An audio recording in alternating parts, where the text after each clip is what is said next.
Un serial killer ha sfidato la polizia e non è mai stato preso. Tra il 1968 e il 1969, nella zona di San Francisco, un uomo uccide diverse persone, ma la cosa più inquietante arriva dopo.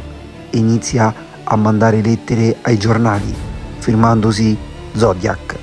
Dentro ci sono messaggi in codice, alcuni vengono decifrati.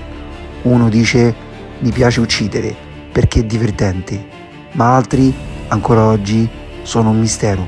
Il killer promette di continuare e poi sparisce nel nulla.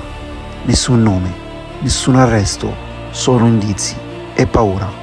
C'è chi pensa che la sua identità sia stata scoperta, altri credono che sia morto senza mai essere smascherato. Ma la vera domanda è: e se fosse stato qualcuno insospettabile?